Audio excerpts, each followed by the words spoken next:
He said nothing when they mocked him, accused him and sentenced him, silent as a mountain, unmoved by their sneers and whispers.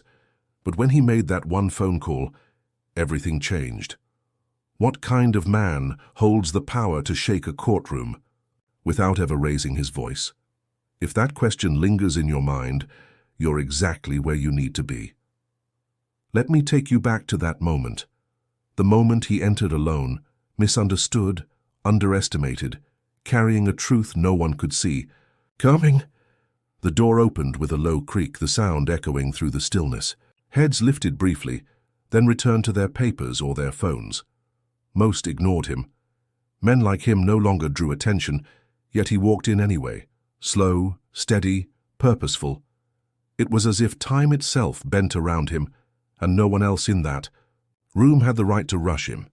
His name was Robert Bobby Clay, 79 years old. His frame still carried the strength of a man who had built things that lasted, but age had softened his features. He wore a dark green flannel shirt, pressed but worn, and faded pants that bore the marks of many winters. His boots, cracked at the seams but polished with care, told stories of pride and resilience. In his weathered hand, he cradled a felt hat, soft, creased, a relic of years lived fully, worn like a badge of honor. As he reached the defense table, whispers started, those insidious murmurs that follow a man like shadows. Not loud but persistent, another squatter. Here we go again. Why waste time on this one? Robert Clay didn't react. He had heard it all before, at bus stations, in waiting rooms, at doors he once designed but was no longer welcome through. He gently placed his head on the table, folded his hands quietly and lifted his eyes. Not to the judge, not to the ceiling, but straight ahead. His gaze was steady, unwavering. The docket named his offense: unlawful occupation of condemned property. To the court he was just another violation. But what they didn't see was the truth buried beneath their judgments. He had spent less than an hour sitting on the porch of the house he had built himself, a place where his wife once sang their daughter to sleep, where he painted the wood, trim every spring until arthritis made ladders dangerous. It was the last place he stood before holding her hand as she slipped away. On paper, the porch no longer belonged to him, but the land remembered, and so did he. He hadn't brought a lawyer. He didn't rally a cause. He came alone, not because no one would stand with him, but because he refused to let anyone carry this moment for him. He sat there, rooted and silent, a man who had been judged before in larger rooms for smaller reasons. Now, here he was, an old man, tired but unbowed. The judge, Harold Baxter, entered with the stiffness of someone who had long stopped caring. His robes shifted stiffly as he flipped open the case file, his eyes scanning with boredom. He looked up briefly, dismissively. "Clay Robert, 79 years old," he droned, voice flat. "Charged with unlawful occupation of city property." He smirked. Another case, same story. His voice was not cruel, no, it was worse. It was bored. "No permanent address," Baxter said, not bothering to hide his contempt. "No legal counsel, no steady employment, no respect for the law you insist on breaking." Robert didn't blink. He simply sat, eyes fixed ahead, unwavering. At the clerk's desk, Sophia Patel hesitated. Something about the judge's tone made her glance toward Robert. In her mind, a faint image stirred, of a younger man in a city meeting room, sleeves rolled up, pointing confidently at blueprints. She shook her head, trying to dismiss the memory. No, it couldn't be him. Baxter grunted and leaned forward. "We don't have time for Mr. Clay," he said. "We need efficiency. This docket is full of people who think property rights are feelings." He finally looked up at Robert, sneering. But what the judge saw was not the man Robert truly was. He saw only an old black man, tired, alone, on the wrong side of the law. "Let me be very clear," Baxter said, voice sharp now. "The city owes you nothing. Memories are not deeds." The courtroom fell into a heavy silence, an unspoken permission to speak, to be heard. Robert sat unmoved, as if anchored by unseen chains. His presence was a quiet protest. Sophia whispered to herself, "This isn't what it looks like." "He isn't who they think he is," Baxter cleared his throat. "I'll make this quick. Mr. Clay, you have 2 minutes. Speak now if you have anything to say before sentencing." Robert didn't stand. He didn't reach for a speech. He lifted his gaze, calm and rooted. "I'll speak when you're ready to listen," he said. Simply. The judge scoffed and reached lazily for his gavel as if dismissing a nuisance. But in the stillness that followed, something shifted. "Mr. Clay," Baxter barked, "answer or waste time. Which is it?" Robert blinked slowly, then spoke, each word deliberate and heavy with meaning. "That house?" he said softly. "It chose to be mine. I helped build this city." A murmur ran through the courtroom. "I held a pencil before I could hold a book," Robert continued. "I built walls to cradle the broken, rooms to shelter the grieving, spaces that caught people's last breaths with dignity. I built spaces meant to heal. Now I sit before walls that judge." The courtroom didn't gasp, but the air grew thicker, like a storm gathering strength. Sophia Patel's eyes widened. Daniel Cortez, the young journalist, hesitated, finger over. His phone. He'd been prepared to mock, to write snark. "Old man claims he built the city." But something in Robert's voice made him hesitate. It wasn't boastful. It was a memory, stark, genuine. Baxter grumbled and slammed his gavel. "Enough," he muttered.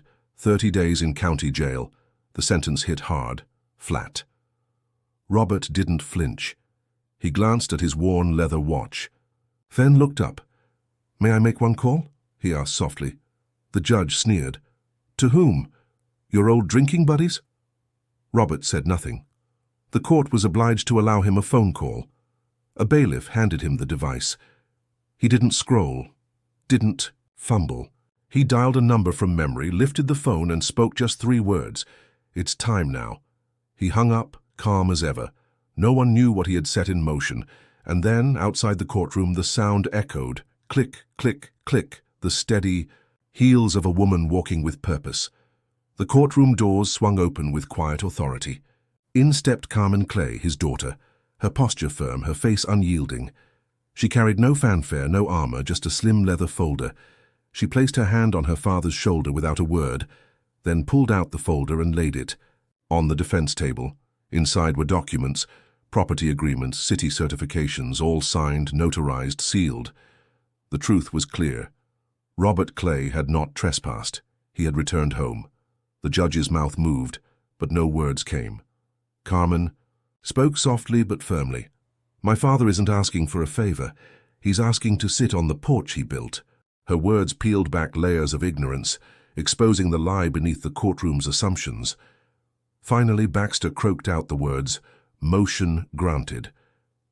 It didn't sound like mercy. It sounded like surrender.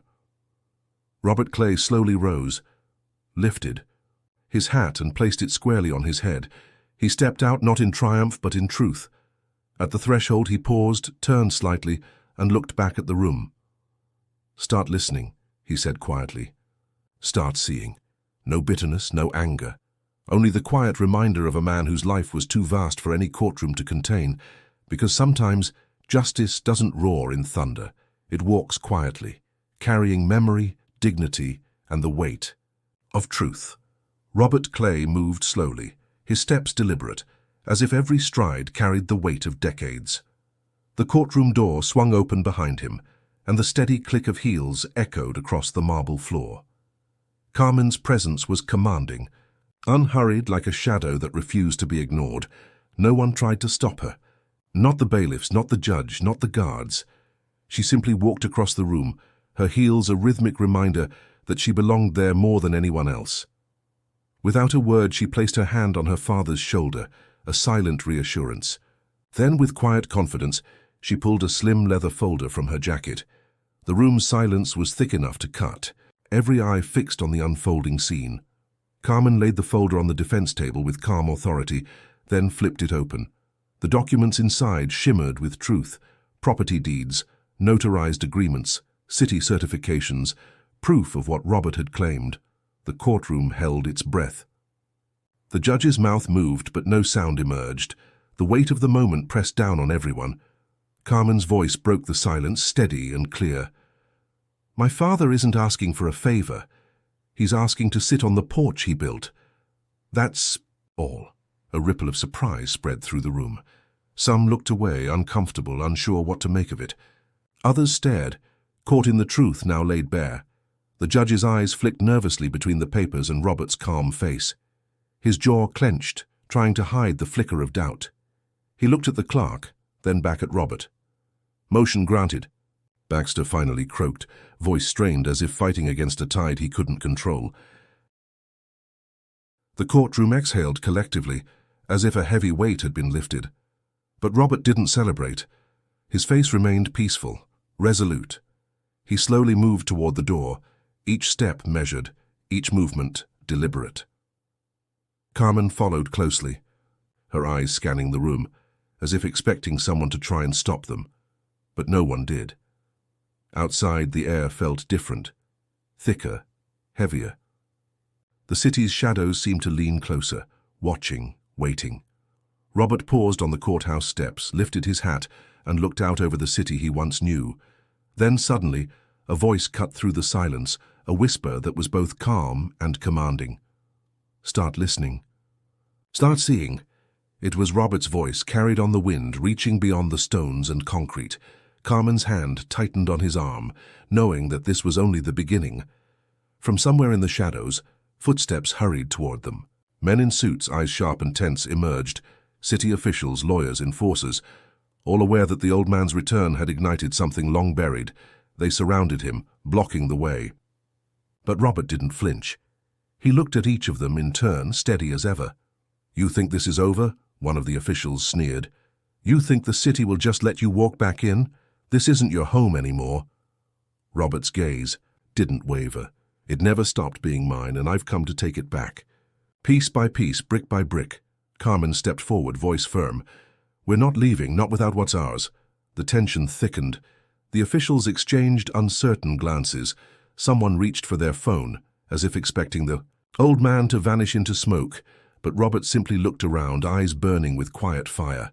"Don't mistake silence for weakness," he said softly. "Sometimes the loudest voices are the ones that refuse to shout." A brief pause. Then from the shadows another figure appeared, an older woman, her face weathered but fierce. She moved with purpose, a strength that belied her age. "Dad," she said quietly but firmly, "it's time they hear the truth." He nodded, a faint smile touching his lips. The moment was shifting. The city's old wounds and new truths collided in the quiet air, and somewhere, unseen but felt, the wheels of something much bigger began to turn. The crowd's whispers faded as Robert Clay's words hung in the air, heavy and deliberate. The city officials froze, caught between shock and disbelief. Carmen's grip tightened on her father's arm, her eyes blazing with fierce resolve. The old man's calmness was a blade, sharp, unyielding. Then, out of the shadows, footsteps thundered, fast, urgent. Men in suits stormed forward, trying to block their way, shouting orders, yelling over each other. But Robert didn't move. He simply looked at them, eyes piercing, his voice steady. "You think you own this?" he challenged. "You think I came back just to ask permission? No, I came back to reclaim what's mine. And I'll do it, even if I have to tear down every wall you built to keep me out." Suddenly the ground trembled beneath their feet. Not a literal quake, but a ripple, a shockwave through the air that made everyone stop. The crowd parted instinctively, as two figures emerged from the side, silent and swift. One was a tall man dressed sharply, the other a woman with a commanding presence, her eyes cold and focused. "Stop," the man ordered. "This is not the way." But Robert's voice rose, above them all. "It is the way I choose. Because I built this city, I bled for it, and I refuse to leave it in shadows." He stepped forward, facing the officials, his voice rising with newfound strength. "You think I'm just some old man clinging to memories? No, I'm the foundation of this place. Without me, this city's just empty shells and broken dreams. I am its soul, and I'm here to take it back." The woman beside him pulled a folder from her coat, thick, filled with papers. She slammed it on a nearby table. "This," she said, voice ringing through the chaos, "is the proof. Contracts, blueprints, every document that shows he owns this land, fully, legally, forever. And you've been trying to erase that." History for years. The officials' faces paled. The room fell into stunned silence. Then the tall man stepped forward, voice cold. "You've been trying to hide this. Keep him quiet. But the truth always finds a way, and today it's going to change everything." Robert stared at them, eyes blazing. "You think I came back just for a fight?" "No. I came because I refuse to die with my memories buried. I built this city with my own hands. I poured my blood into every brick, and I will not let you take it from me." Suddenly, from behind the officials, a figure appeared.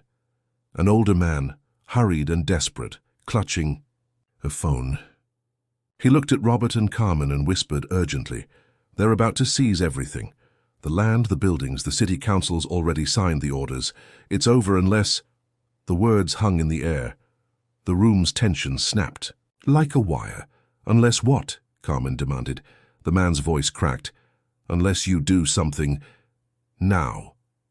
And then the impossible happened. The phone in his hand beeped loudly. A notification flashed on the screen.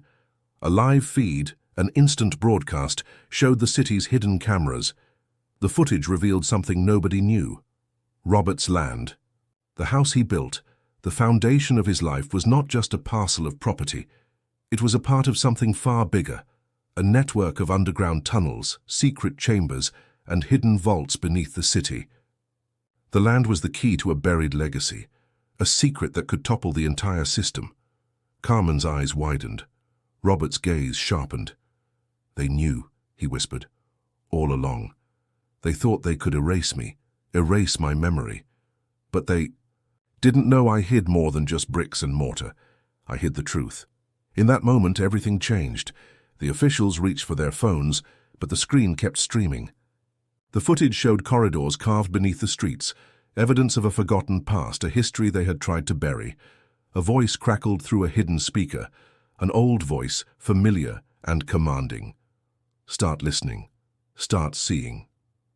The city isn't what you think it is." The room exploded into chaos. The ground shook again, this time with a force that made walls tremble. The city's secret was out. The truth had risen, unstoppable. And Robert, standing at the center of it all, lifted his head high. His voice cut through the noise. "This city was built on lies," he declared. "And I am the first to tell you, the truth never stays buried. Forever." He took a step forward, eyes blazing with a fire that no one could extinguish. "You wanted to silence me, but I've only just begun. Because what I built wasn't just bricks. It was a legacy. And now, it's time for everyone to see it, the real city, the real story, the real power." As the shadows receded and the truth finally broke free, Robert Clay's voice echoed into eternity. And no one would forget what he said next, because it was the moment that would change everything forever. "This city belongs to us, and I'll fight to the last breath to see it free."